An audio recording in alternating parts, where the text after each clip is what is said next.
it gives me great pleasure to introduce our first speaker, Gail Dines. Thank you. Okay, so this is the talk. How have we gotten to the place where we've gotten? Just last week, I was invited on MSNBC, which is a cable news show, by Melissa Harris Perry, who is not your normal talk show host. She's actually a PhD in political science, an African-American woman, smart, writes great stuff about race and gender in the United States of America. So I got invited, and let me tell you, after 20 years of dealing with the media, I know that until I am sitting in that studio with that camera rolling, there is no insurance that I'm going to be on that show. So I get invited, they're telling me they're going to send me all my directions and how to get there, how to get to New York. And that was Sunday, and I was meant to go on Saturday. Tuesday, no call. Wednesday, no call. So I know now something's going on. So I email and I said, I'm waiting for directions to where I'm staying in New York, what hotel. And I get an email saying, oh, the segment is, quote, changing. Well, yes, changing. Note, not cancelled, changing. So automatically my feminist antenna go up and I think, yeah, what does this mean? Well, let me tell you what changing means. It means going from a radical feminist critique of the porn industry to inviting on to speak about pornography a woman called Tristan Taormino. Does anyone know this? Yeah. Tristan Taormino, you might not know this, she's a feminist. She just happens to work with the pornographers and all the most disgusting, vile misogynists in the world you've ever met, but she calls herself a feminist. And when I said that I was bumped by a pornographer, I was told by Tristan Taormino on Twitter, how dare Gail Dines say that she was bumped by a pornographer because I too am a feminist. So it would seem Bill Gates is obviously a socialist. He gives money out. I mean, if you can call yourself anything you want, then what does our movement mean? Okay, so this is where identity politics has gotten us. It's gotten to this ridiculous point where you can basically partner with every misogynist in the world, but because you've got a vagina, you can argue you're a feminist. So what we're going to talk about is how did we get to this absolutely crazed place. So let's begin with this statement. This is one of the leaders of third-wave feminism called Jennifer Baumgardner, and she wrote on Alternet, which is a radical site, well, a kind of liberal lefty, feminism is something individual to each feminist.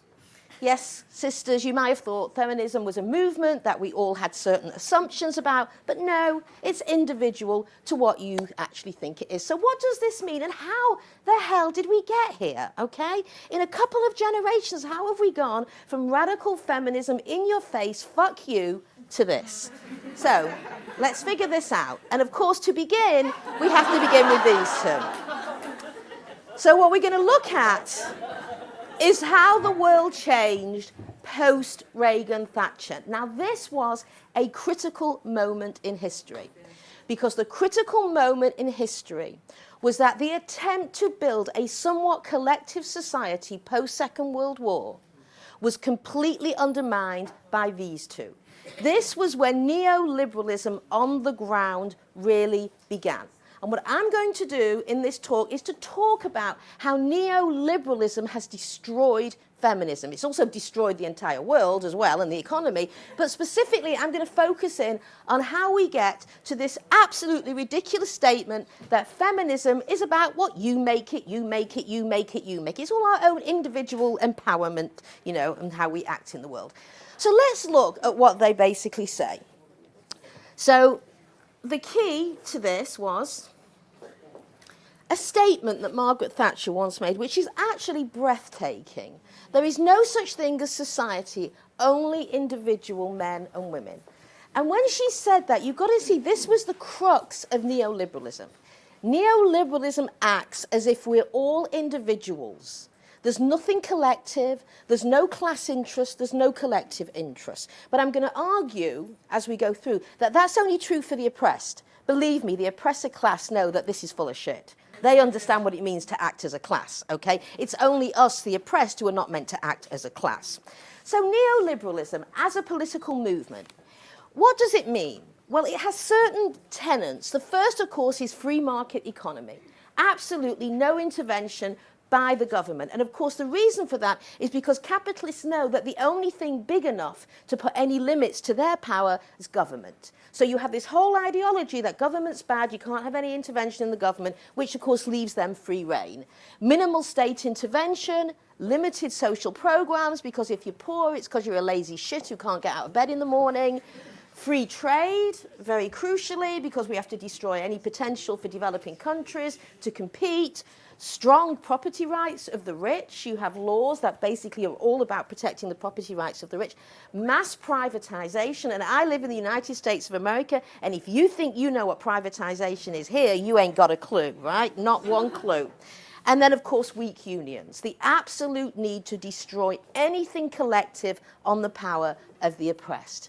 So we have this. Okay, Julia? Now, what does capitalism look like?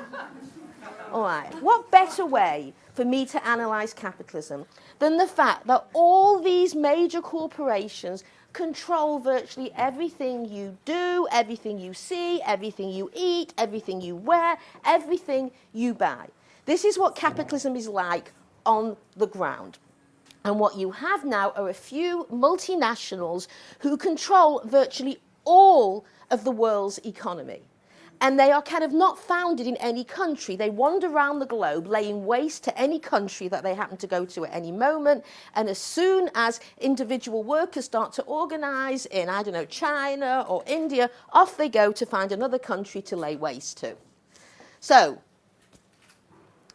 now let's think about what's happened post-Thatcher and post-Reagan, because this is what it's all about. Neoliberalism is about Robin Hood in reserve. It is about sucking money from the poor to the rich. Remember Robin Hood used to give from the rich? We'll forget this. We're doing the other way around now. We suck up from the poor to the rich. And to just give you an example, right, think about this. The income of the top 1% increased 265% between 1979 and 2006, while the lowest 20% rose by an average of 11%. What you have seen is absolute and utter class warfare. You have seen the working class and the poor decimated by the 1%. And this is the result. The fact that there was almost a global economic meltdown was no accident. It was years in the making. It was carefully strategized. And the fact is, today in the United States of America, the level of inequality today is the same as before the Great Depression in the 30s. Right, that's the state the United States of America is in. And let me tell you, America is everyone's future. You understand that, right? What goes on in America first, everyone then tries to bring round the rest of the world. So you should always keep your eyes on the United States of America. And as I'm saying this, I'm just thinking I'm probably not going to get back in the country on Wednesday, but never mind. Okay, right, now, how does this mean in race? How it means in race specifically, this is black unemployment, this is white unemployment. Studies show in America that the recession has basically wiped out all the economic gains that African Americans made post-civil rights, because they were the ones targeted for the mortgages that went underwater. They will never, ever again buy homes. They are finished. And so African Americans and Hispanics, and especially women, carry the burden of the global recession on their shoulders like nobody else, which of course means the poorer you are, the more likely you are to work really cheaply. And that's, again, what's crucial. And I want to quote a great friend of mine, Cynthia Enloe, a wonderful radical feminist economist, who said there's no such thing as cheap labour. There's labour made cheap. And that's what the recession has done. It has made labour cheap. So, let's think about this as human beings. Most of us are born with empathy, okay?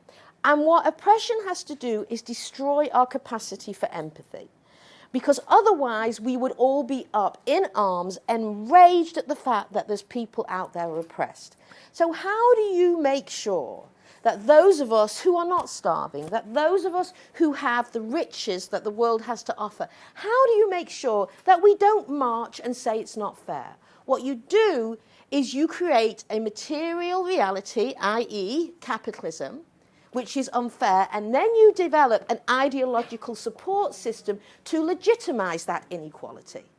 That is always key. You cannot have inequality the material reality of limited access to resources for the majority without having an attendant ideology that legitimizes that inequality. Right? And this is what we're going to talk about, is how you create an ideology that says it's okay that 1% have the majority of the resources. It's okay that women are in pornography and the sex industry. It's okay that people of colour are relegated to either prisons or non-labour and non-employment. It's okay because we have this whole ideology that explains it away for us and makes it clear. So what we're going to look at is how ideological systems create justification for inequality. So, now if you ever want to understand ideology, the person who you always go to first is Karl Marx. This is your go-to person on understanding inequality. So let's take what Marx said. And he said, and I'm going to quote him here, "The ruling class rule as thinkers, as producers of ideas, and regulate the production and distribution of the ideas of their age. Thus, their ideas, the ideas of the ruling class, are the ruling ideas of the epoch." Notice, he is not saying the ruling class are all individuals just thinking by themselves. Right? He understood better than anybody that the ruling class, to maintain their power, act as a ruling class. It's just the rest of us who are meant to be all individuals wandering around not knowing what day it is. They know exactly what's going on. So now we have to figure out, how is it possible that a small percentage of the population control the way most of us think, control ideology? And I have to say, if you want an example on the ground right now of how the ruling ideas are controlling women, then the fact that the 50 Shades of Grey is number 1, 2, and 3 is no better than an example of how the ideology of patriarchy has set up home in women's minds. Could you please say, because it has been mentioned. I'm going to talk about that a bit later. I'm going to go through it, don't worry, okay? Now, how do ideas reproduce themselves? Right, when you own 1% of the population, or rather of the economy, you actually don't leave this shit to chance. You understand? You set up an entire system that ensures the reproduction of your power. So the first and most important thing is that you own most of the media. So we know that the corporations own Disney, News Corporation, Time Warner, and Viacom. The right-wing talk shows in the United States of America are central for the reproduction of right-wing ideology. We've got Rush Limbaugh, we've got Savage, we've got Hannity, we've got Medved, we've got all of these people. Just a very funny thing, when the Obamacare passed, okay, through the Supreme Court, Rush Limbaugh said, if it passes, I'm moving to Costa Rica. No, wait, guess what Costa Rica's got? National health care, right? That's the brains of these people. And then everyone was writing on Facebook, why wait? Go now, okay? Don't wait. So what you do is you control the media. This is absolutely crucial. And you use your control of the media to ensure that you shut down any alternative discourse that could in any way question the right of the elite to maintain their power. Okay, now, you also get control of think tanks. Now, in the United States of America, post-Second World War, the right wing got to work because what happened is that they realized that with the New Deal in the 1945s, 50s, when there was really an attempt, somewhat, a little bit, not much, but a little attempt to redistribute wealth, the right wing went into action instantaneously. And they developed think tanks called the Cato Institute, the Heritage, the American Enterprise, all of these things. Now, what these think tanks do is they bring in right-wing economists, no shortage of right-wing economists, as you all know. They bring them in, they create position papers, and then they basically interface with the main media. Now, most journalists in the media have no clue what day it is, let alone how the economy works. So they become extremely dependent on the kind of stuff that these think tanks give out. So then you begin to create what's called a hegemony, a way of thinking, a dominant way of thinking. This is a Marxist Italian called Antonio Gramsci, came out with a theory called hegemony. And what that is it is the ruling ideas of the society that become the dominant way that most people think. And you don't leave this shit to chance. You make sure you control the institution so that everybody begins to think like that. So let's carry on, because the next institution that's very important is education. Now, this is from Bowles and Gintis, two Marxist educators who, by the way, got thrown out of Harvard for their radical views. And they said, very interestingly, to reproduce the social relations of production, the education system must try to teach people to be subordinate and render them sufficiently fragmented, individual, in consciousness to preclude their getting together to shape their own material existence. So we're all individuals, and feminism is all about individualism, because of course what we're doing is we're precluding the possibility of women understanding that they stand together as a class with collective class interests. Instead, we're individuals. So how do they do this? How do the educators do this? The most key way is they bore you to death, right? How many of you in your high school years were completely bored to death? I mean, absolutely. Right? Do you think that they forgot to educate us? You see, when you think about education as training on the job, most jobs under capitalism are shit work. They require an intense amount of tolerance for boredom. So you train the workers for boredom in high school. Right? So by the time you leave school, your ability to sit there for 4 hours and do nothing but surreptitiously look at your watch is a great training program for the work you're going to get in capitalism, which is intense boredom. They also marginalize radicals, okay? Very, very key. And if we've got any really good ideas, and I don't know about you, but I think radicals have excellent ideas, they co-opt them and they then bleed them dry of their politics. So they become absolutely meaningless. And in fact, get caught up in the hegemony, which is very important, because then we become part of the hegemony, so our ideas sound like we're just basically spouting the mainstream. Very, very clever way to marginalize. So, what is the new hegemony of the academy? It is postmodernism meets neoliberalism, okay? And that has absolutely killed feminism. Now, postmodernism at times had potential possibilities. There's some really interesting ideas in there about how power works. But it's always a living, breathing text. Postmodernist theory and some of the stuff that Foucault said about the way in which power seeps down onto the individual could be used by radicals. But put those ideas in a neoliberal setting and they shift. So what happened with postmodernism meeting neoliberalism is we ended up with a notion of the individual. Now, in neoliberalism, the absolute core of neoliberalism is that there is an individual and the individual has free choice.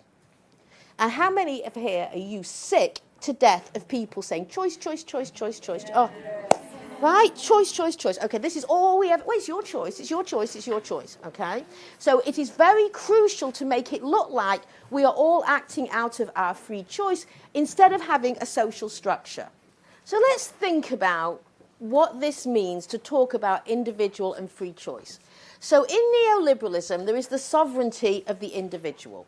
That means that the only thing that matters, the only level of analysis, is the individual, decontextualized from the collective realities of that individual's life. So, coming from classical economics, the individual is seen as rational, as calculating, as pragmatic, and as maximizing their own welfare, right? So, you can't critique that person over there. Why? Because they know what's best for them. They're maximizing their own welfare. And who are you to suggest that's anything different? Everything's relative.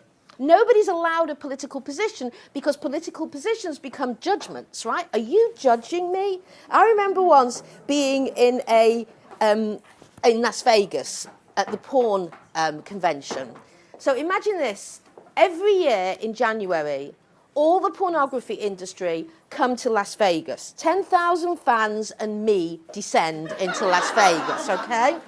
So we go there, and, I mean, it's the most bizarre sight you've ever seen. There's just a huge football field room, pornography everywhere, all on the walls, all the pornographers, all the pimps coming with their stable of prostituted women, pimping out, just horrendous. And then in the middle of all of this porn world, what you have are average business guys who basically supplement the porn industry. So I'm going up to one guy and he makes the lights, okay? He makes the lights for the porn industry. He actually is an electrician. That's what he does. He's not in pornography. He's an electrician. He sells lights to so he's got his whole light set up, and his lights are really good because it doesn't melt the makeup. So he's explaining this to me. So I'm nodding and, you know, writing notes, pretending to be interested.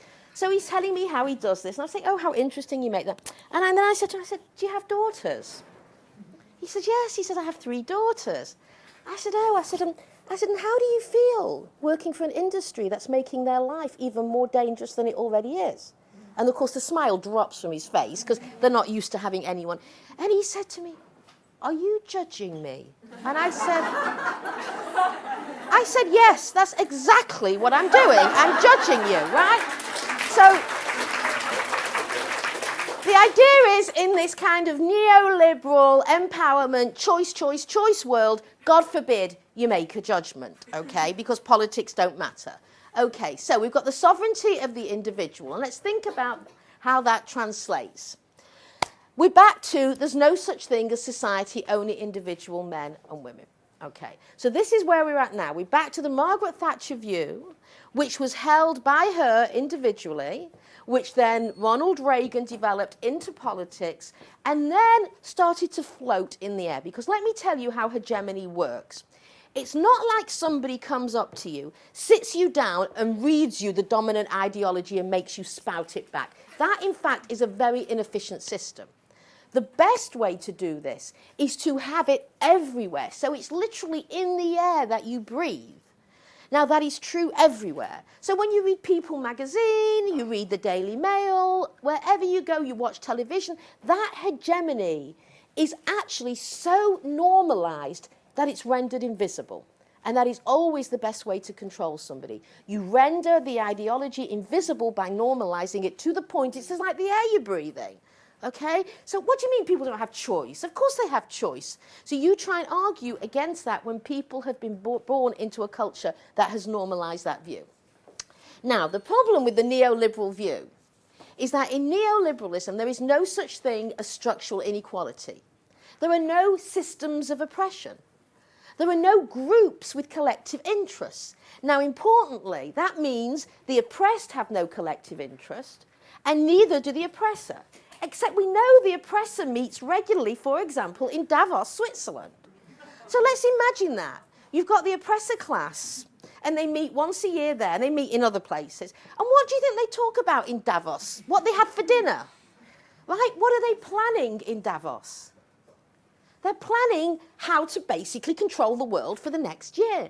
They understand their collective interests. And then, of course, they fund industries and organizations and education that tells us that we have no collective interests, while they full well act as if they do. So in this neoliberal world, there are just lots of individuals making lots of individual choices with lots of self-empowerment. Who can argue with that? Okay? This is the world that we all live in. So now we come to a perfect storm of postmodernism plus neoliberalism ends up with third wave feminism. So what happens is, and I have debated many of these younger women, and when I say third wave, I want to make something clear. This is not a generational issue. It is an ideological battle, not a generational one, okay? Absolutely. And I think we need to stop calling ourselves second wave because that makes us look history and makes us like dinosaurs. We are the future. We are not the past, right? If we are going to save anything from this economic and environmental and economic and cultural collapse, if we are going to do anything as a radical feminist movement around that, we have to start thinking of ourselves as the future and not as the past. And we're going to talk about that. So, now, sorry, can you go back? When I say third wave feminism, I want to make something clear. There was some good stuff that came out of those who call themselves third wave. The analysis around intersectionality and how gender, race, and class intersect was very, very useful for us beginning to think about the ways in which women's race and gender intersect and mediate and shift their class and their gender analysis. Very, very crucial. Right, so I don't want to sort of have this broad brush that it was all awful. But when I'm talking about third wave, I'm talking about feministing, I'm talking about Jezebel, I'm talking about some of Ms. Magazine, all of these. I'm talking about the feminism in the air. And I just want to share something with you, very interesting, that happened to me the first time ever. So just give us a sense of where we're at. You know, for those of us who are teachers and we teach courses in college, I'm sure we all ask the same question of our students day one. How many of you call yourself a feminist? And we all know the answer, like maybe one. Yeah? So then you ask them why. And of course, what answers do you think you get? Men and women are equal. Yeah, and why don't they want to call themselves feminists? What? They don't want to hate men, they want to shave under their arms and everywhere else now, but whatever. There's always these reasons, right? But the big thing is I don't want to be a man-hater. Different now. You know what my students said to me last semester? And I almost fell out of my chair. I said, why don't you call yourselves feminists? And they said, well, and I swear I am not making this up. They said, well, doesn't feminism mean like you have to fuck every guy? And I don't feel comfortable with that. Isn't that profound? Isn't that profound that the feminism in the air now is that they said, doesn't that mean you just like screw them all and fuck them all? And I don't like, that's not for me, they said. Do you understand what a shift that is? Do you? No, I've never heard that. This is, I am telling you from 25 years of teaching, I have never, and you know what? Because in the air is third wave feminism. And I'm going to explain how we got there, but that is a profound comment, okay? And that turns everything upside down. So let's get into this perfect storm of neoliberalism and postmodernism. So, okay, so we're back to this. So let's think, how do we get to this notion that somebody who wrote, you know, a lot of the third wave stuff comes out with something about this? And to just show how ridiculous it is, let's imagine this. That's next one, Julie. Imagine this, the labour movement is something individual to each worker. Right? Take that for a minute. Take that concept of the labour movement, and let's ask, how then would we have built a labour movement? Well, you know, you might feel oppressed by working for minimum wage, but it works for me. I'm empowered. Right? So we would have no movement. Would you all agree if the labour movement believed that? Okay, let's take this. The civil rights movement is something individual to every person of colour. Right? So how you make it work for yourself is fine. You know, go, see what you can do. So let's just give an example a little bit more of this. Now, the Jim Crow South in America was from the 1876s to 1965. It was the time of official segregation, right? The different water fountains, where you could basically murder African Americans as whites and walk away from it. It was a time post-slavery that for many African Americans said had as much violence in it as the period of slavery, right? So it was a dreadful time. However, even though you had the most incredible level of oppression in the Jim Crow South, what historians found is that black ownership of land during Jim Crow was actually about 15 million acres. So let's take this for a moment and let's say, how can you say the Jim Crow South is oppressive to all blacks? Because some managed to own land. Right? So then it's Martin Luther King could have stood up and said, not I have a dream, which was about a collective movement. He could have stood up and said, I have a discourse, which is individual. Could you imagine a lecture? I have a discourse, and that discourse comes out of my individual dreams. Because what he could argue is, indeed, we have 15 million acres owned by blacks. Doesn't that show you the Jim Crow South doesn't really work? What I'm trying to say here is, even in the face of structural inequality, okay, you can have people who can make it work for them. Systems of oppression are flexible enough to absorb some members of subordinate groups. Indeed, they draw strength from the illusion of neutrality provided by these exceptions. And this is what happens when you make social theory based on the most elite members of your group, you end up with third wave feminism. Right? Could you imagine, as I say, making a civil rights movement based on the few big landowners in the Jim Crow South? So let's begin to think about how, when you focus specifically on the elite, which is what my feminism was never about, okay? I did not join a feminism that was about making me, my life better. Okay, I'm fine, thank you very much, okay? I joined it about something else. So let's talk about this. So again, back to Marx, let's talk about what this means in terms of choice. Men make their own history, but they do not make it just, and let's forget the men, let's mean women, but they make it as they please. They do not make it under circumstances chosen by themselves, but under circumstances directly encountered, given, and transmitted from the past. You are born into a culture where there are dynamics and systems of oppression in place, which doesn't mean to say for some you can't make it work. But remember that you are not born into a society as a free agent, wandering around the culture, figuring out what's best for you. If you're rich, white, and male, then maybe. But the rest of us who do not look like that, who do not profile like that, have a very different world. So, when we hear about agency, and I have to say, I can't stand the word choice, but agency is getting very close as well. Do you find that? Agency, agency, agency. Okay, so let's do agency, agency, agency.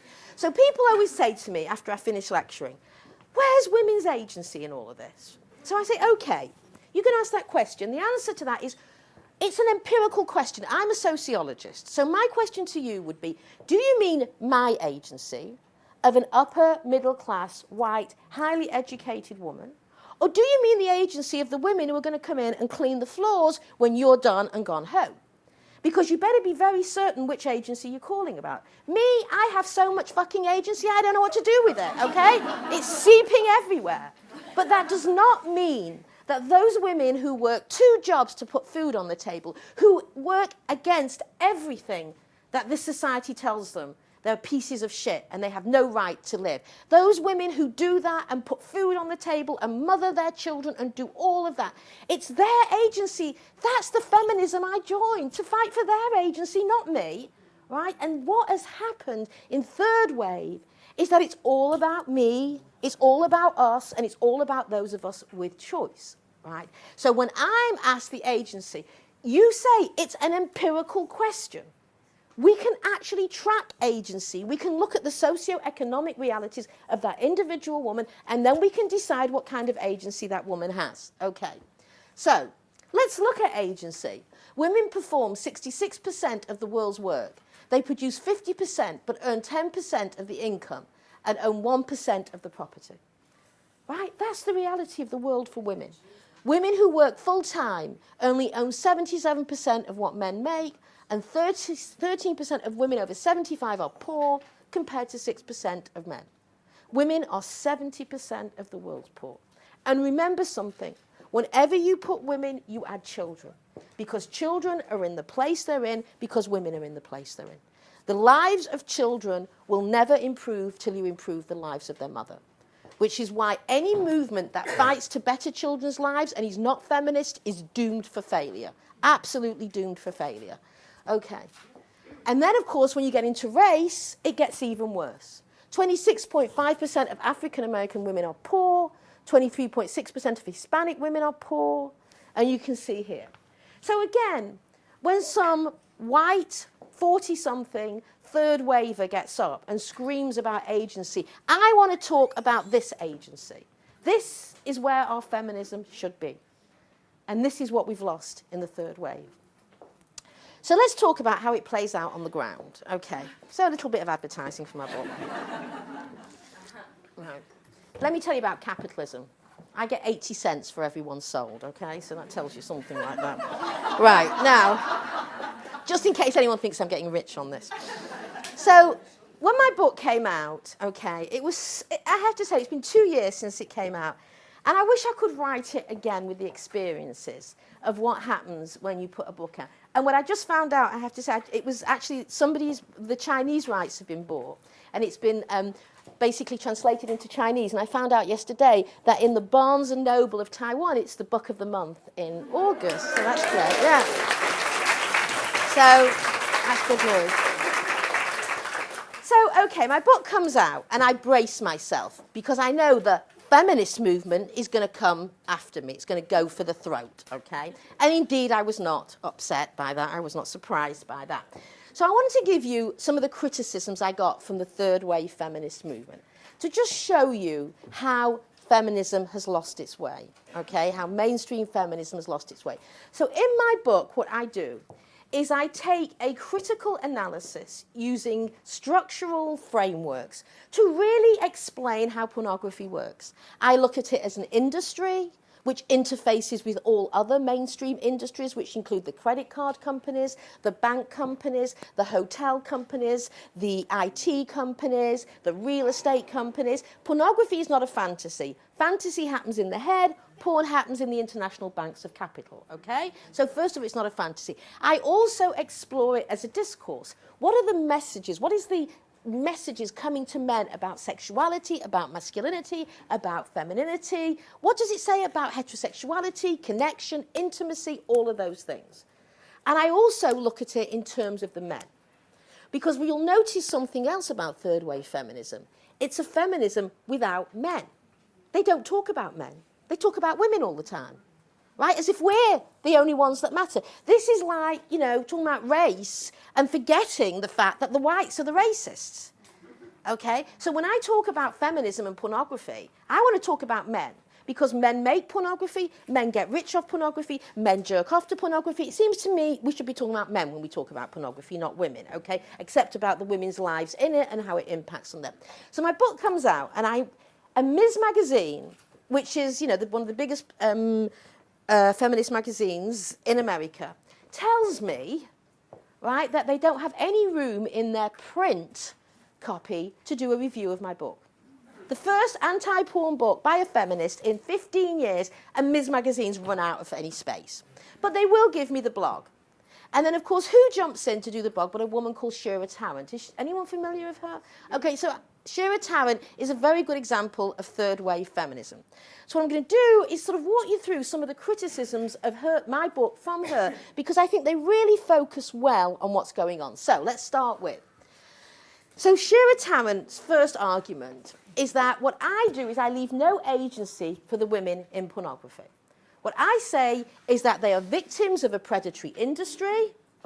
I say that they get there through economic inequality, through racism, through sexual abuse. And then she takes me to task on this. So what she does is she quotes April Flores, who is herself in the porn industry. And she said, there is no doubt that porn is a very physical job. However, it is also a very individualized profession. Each performer is responsible for their own physical health. A performer always has the choice of not doing something they are not comfortable with. Right, so let's take this apart.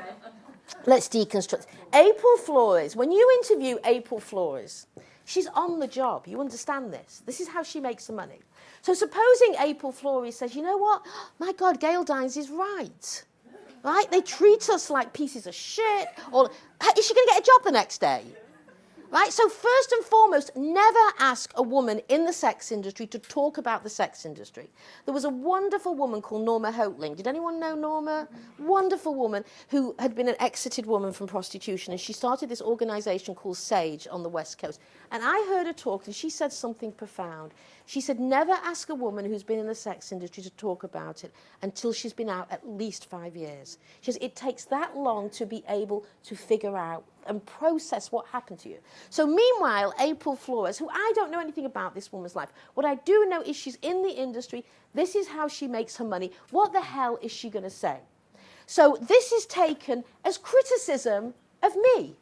Right? My analysis, based in the structural realities of the porn industry, is rendered invisible, and in its place we have one person saying it's individualized. This is like saying, you know, Karl Marx got it wrong. He really did. He doesn't realize that basically working for a factory is an individualized expression. How dare he make generalizations about alienated labor? Right? Did he interview every single worker to come up with this? So this is showing you how crazy all of this is, right? And then I argue, though, if you're going to talk about porn and women, I want to know, what about the men? Let's focus on the men a little bit, which not anywhere do third-wave feminists talk about, and certainly not in my review. So she's saying, April Flores, that basically you can do anything you want, you can say no, which of course we know is not true. Once you sign that contract and you get on that set, you are 18 years old, you come from the middle of America somewhere, you think you know what's going to happen to you on the set, You have no clue. You are 18, you are naked, you are surrounded by men, clothed, you have a camera up your vagina, one in your anus, you have 3 men sticking their penis in every orifice, calling you a bitch and a whore and a cunt. You tell me what power you have at that moment, because that's not what you were thinking you were going to happen. Nobody talks about that. What are you going to do? And I know from my interviews, because after I wrote that book, I got a ton of interviews from people in the porn industry to tell me what it's really like, And I got a director who called me up, who actually I interview in the book, and he recognized himself. And he said, you are completely right. I have left the industry. Don't feel sorry for the fucker who was there for 15 years, so he made a lot of money, but at least eventually he did get out, okay? And he said, I want you to know something. He said, everything you say in there is right. He said, and you know when I left? He said, when every single time I went off to a photo shoot, and the producer, because he was a director, he said, and I would be leaving for a photo shoot, and the producer would call me, and he said his exact words to me, and I'm quoting now, were, wreck the bitch. Right? This is what he told me, wreck the bitch. So this is the reality of the industry. Okay, so let's think about what goes on for these women. And it says, this is a man called Jules Jordan, who is one of the most hardcore pornographers in the world. He himself has said, one of the things about today's porn and the extreme market, the gonzo market, so many fans want to see so much more extreme stuff. I'm always trying to figure out ways to do something different. So you understand this? They're running out of ideas. They don't know what to do because they have created such a taste for violent porn. And these guys are big businessmen. Right? They do not want to break the law. You understand this? There's limits. They have to work within the limits of the law because you have millions and millions at stake here. So they are now up against a wall. They have done everything they can to a woman's body short of killing her, and they don't know what to do. So let's just talk about this and see what's next. So one of the big things in pornography, in fact, in all mainstream gonzo hardcore pornography, is gagging.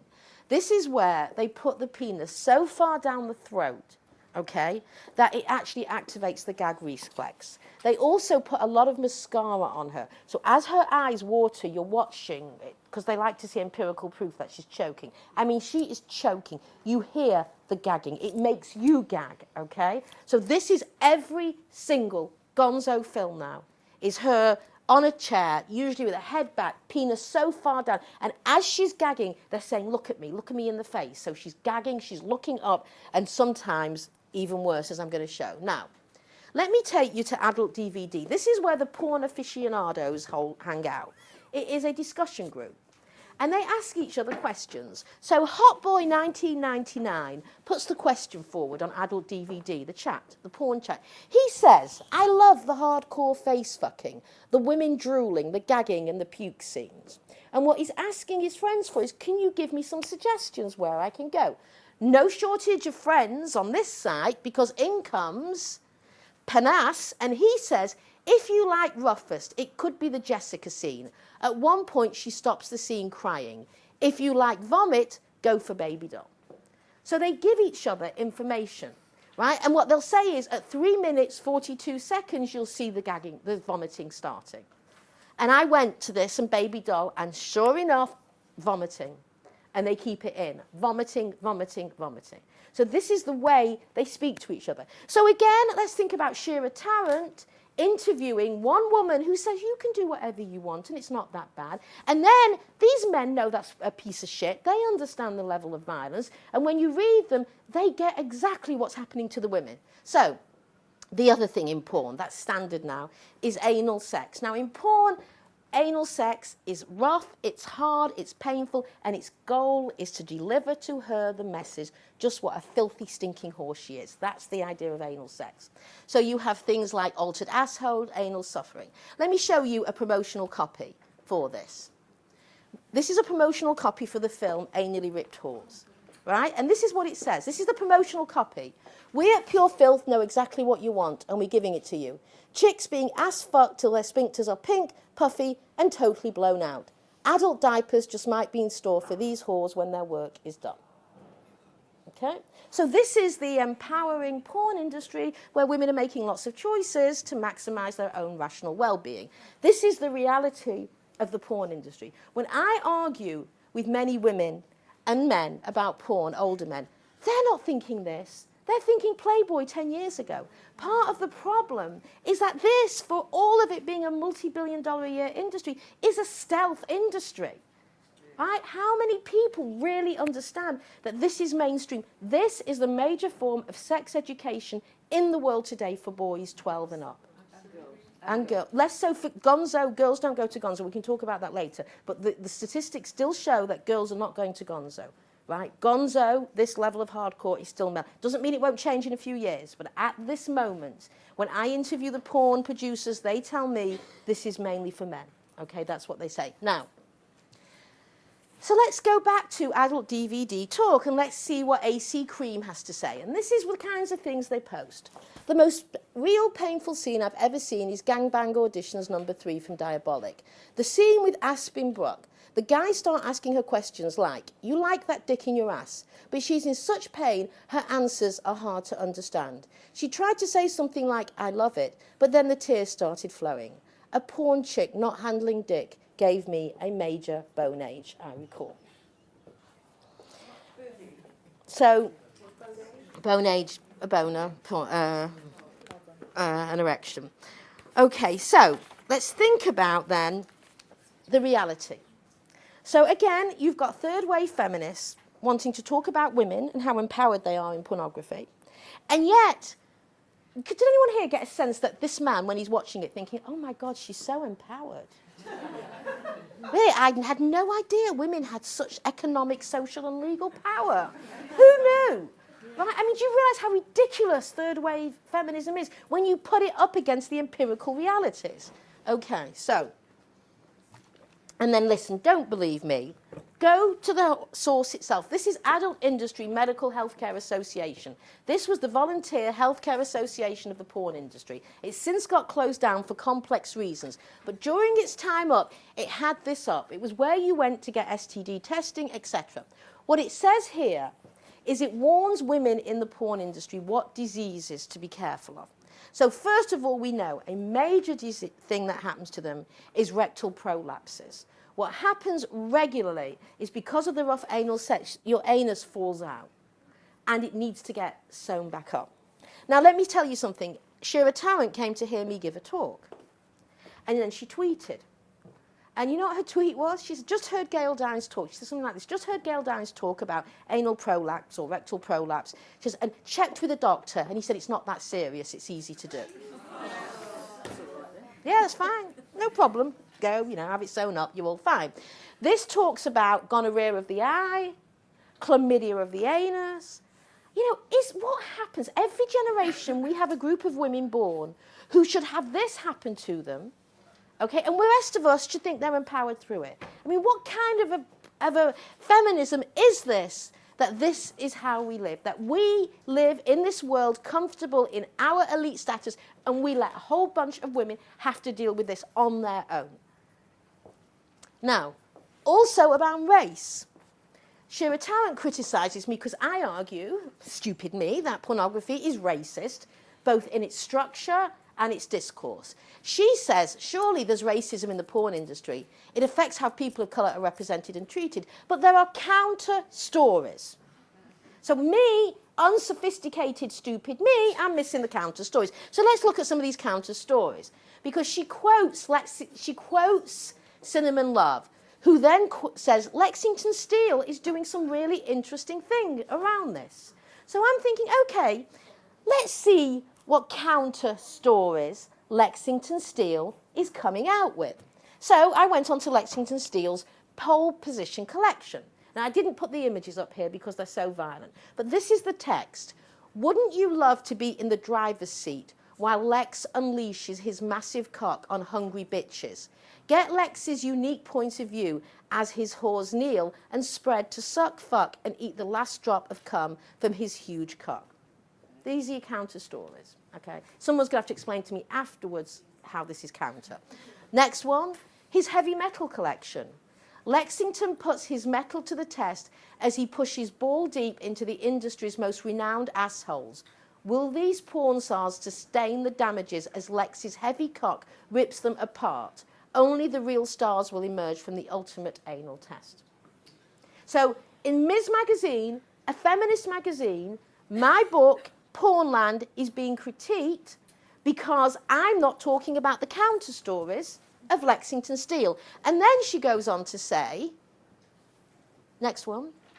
Then she goes on to say, Tarrant argues that Gail Dines' generalisations about porn being racist and sexist is dangerous and responsible. So go back one. So he's not dangerous and irresponsible, right? No, not him. It's me, okay? I'm the one who's dangerous for women's health. And it's the same thing, by the way, when you talk about the so-called sex workers. It's not the Johns and the pimps, right? It's the radical feminists who are beating up on prostituted women. I bet you didn't know that, but we're the dangerous ones. Okay, next one. So Tarrant's critique of my book, I would argue, or all third wave, lacks an understanding of the historical roots of racism as a founding material and representational reality in the US. You will not understand this here in England the same way. Racism was a founding moment of every institution in the United States of America. And also, the nature of systematic racism that I discuss in my book is rendered invisible by the stories of a few individuals. Again, Martin Luther King having a discourse that talks about his experiences rather than a dream. So let's just talk about two other things now that's going on. Let's tell you how feminism has lost its way in the real world. Let's begin with this quote from a Toronto police officer who said that women should avoid dressing like sluts, okay? So what's the response to this? Okay, well, when I was a younger feminist, the response would have been, we marched down there, right? And we basically, I remember Dworkin once said, if you don't like an institution, you dismantle it brick by brick, okay? Well, that's what we would have done and gone and fought. Not today, okay? We don't like what he said, so what do? We dress like this, okay? And then we reclaim our sluthood. This is what's going to work. This is going to overthrow patriarchy. Women walking around like this. Now, you know what? I want to say something. These are the next picture. These are young women, okay? I understand that in the porn culture.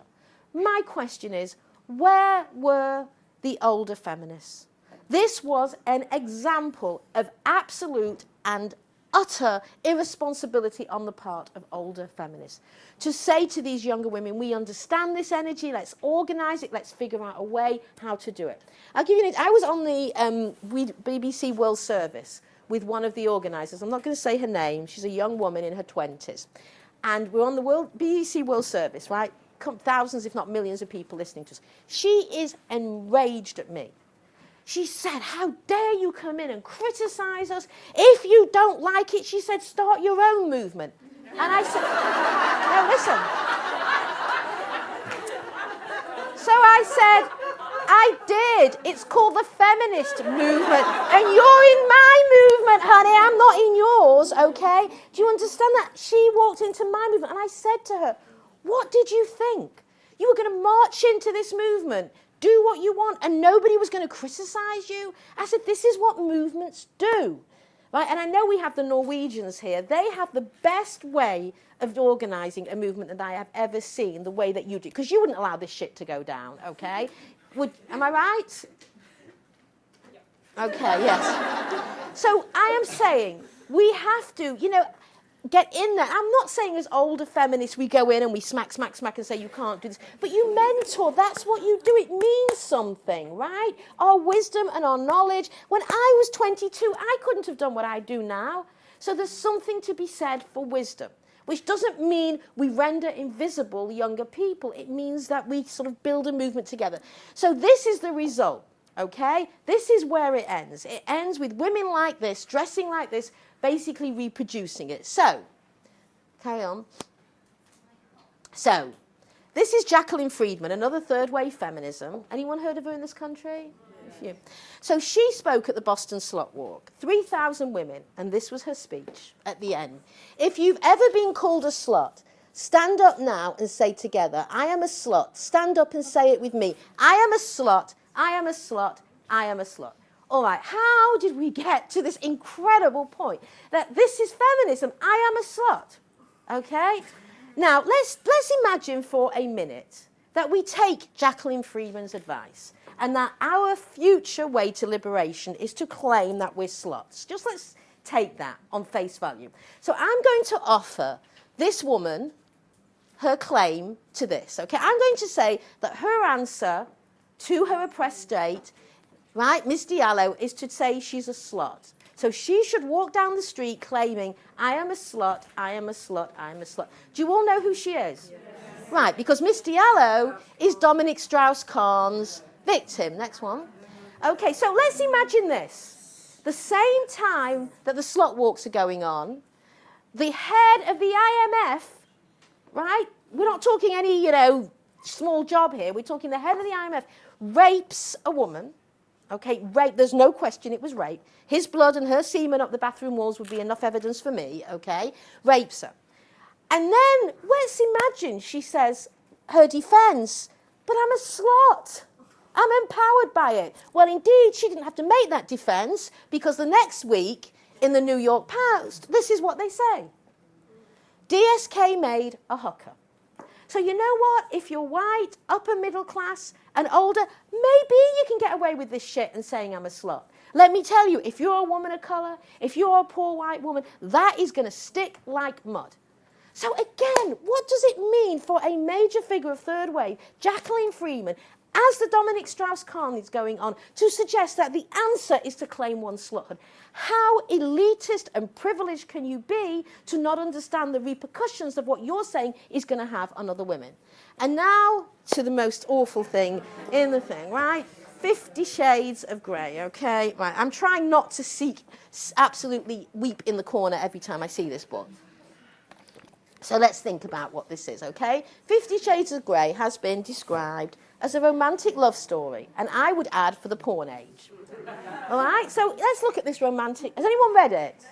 All right, I'm going to introduce. Okay, I've saved you a lot of heartache because I'm going to tell you. So beyond boring, right? Okay, so let's talk about the romantic love story.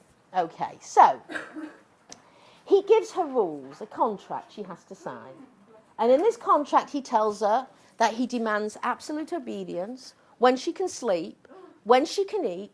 She's not allowed to snack between meals unless he gives her the snacks. The clothes she wears, which he buys. Exercise, and he chooses the personal trainer.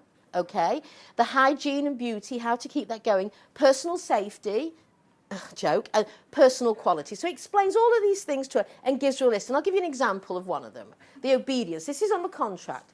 The submission will obey any instructions given by the dominant immediately without hesitation or reservation. The submissive will agree to any sexual activity deemed fit and pleasurable by the dominant, accepting those activities that are outlined in hard limits. She will do so eagerly and without hesitation. Now, I don't want you to get the wrong idea of Mr. Grey. I don't want you to think he's not a good guy. He's actually a prince because he's got very clear limits. And his limits are no fire play, no urination or defecation, no needles, knife piercing or blood, no gynecological medical instruments, no acts involving children, and no contact.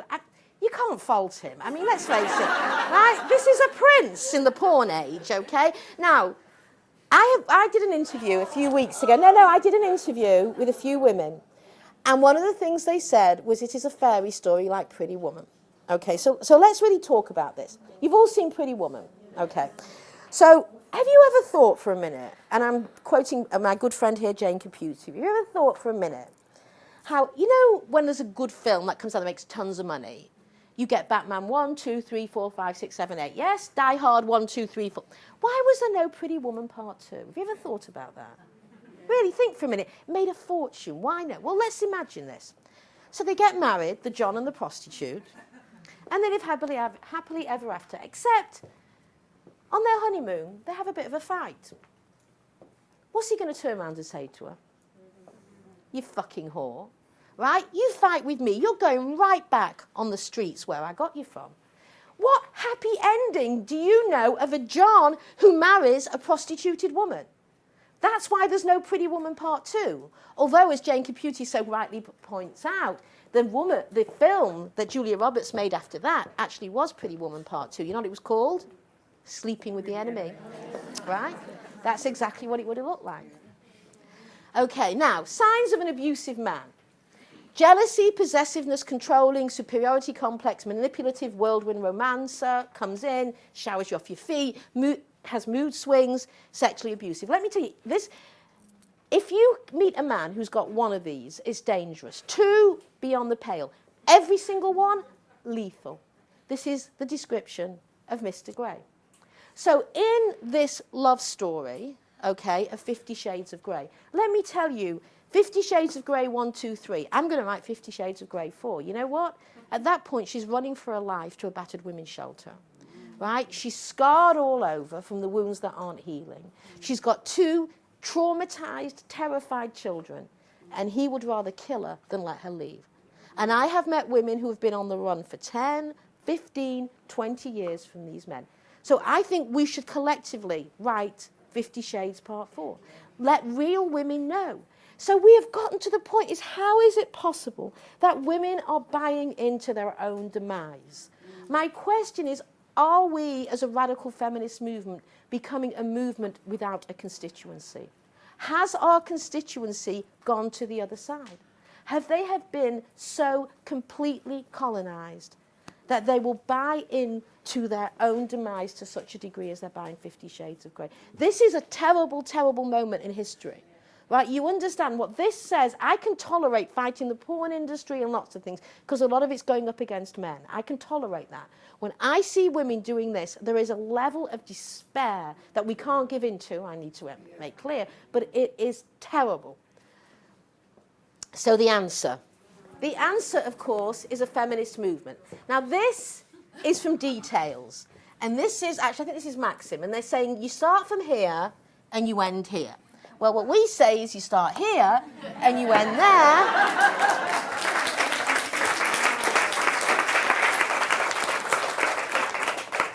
Without the cigarette. Now, we have got to figure out a way. We have got to figure out a way that we take the brilliant insights of radical feminism and that we make them applicable and real to our younger women. And I have to say, Sheila's book on beauty and misogyny, when I use that in my classes, and I use it every semester, and I tell this story, that in my advanced feminist theories class, my students read a book, and then the next week they have to write a paper on it.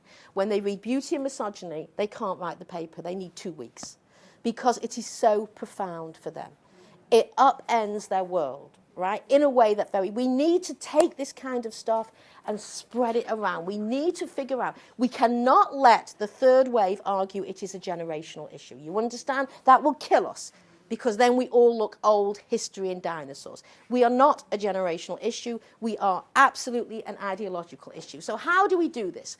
Gramsci said, you need pessimism of the intellect and optimism of the will, which means be realistic what you're up against, right? But always be optimism of the will. Remember that change is always possible.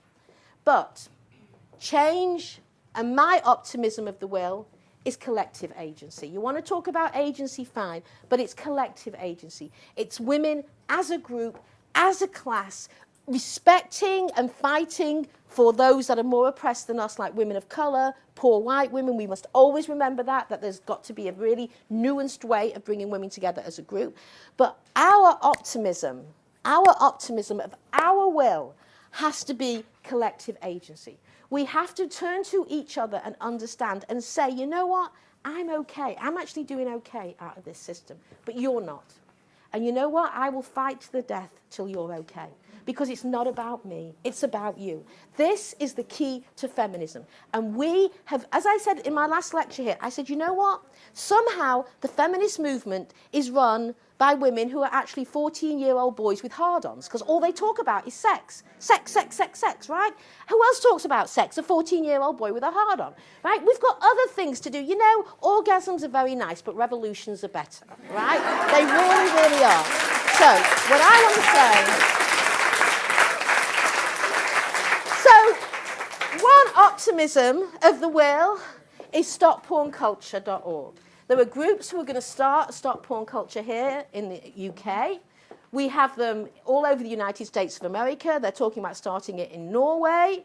I'm going to Iceland in October to meet with the government and the Icelandic feminists. They're going to start it there. We're talking about stop porn culture in Australia. We need a movement. This should be one of many, not the only one. But what I have to say, in these times when we have the 50 Shades of Grey, we have the slut walks, we have women calling themselves feminists who are actually pornographers, it is very, very easy to absolutely seep into despair. But if we seep into despair, we do the devil's work. You understand that? You do the work of your enemies. Someone once said to me on a radio show, they said to me, Gail Dines, he said, aren't you pushing a boulder up a hill? And I said, yes, of course I'm pushing a boulder up a hill.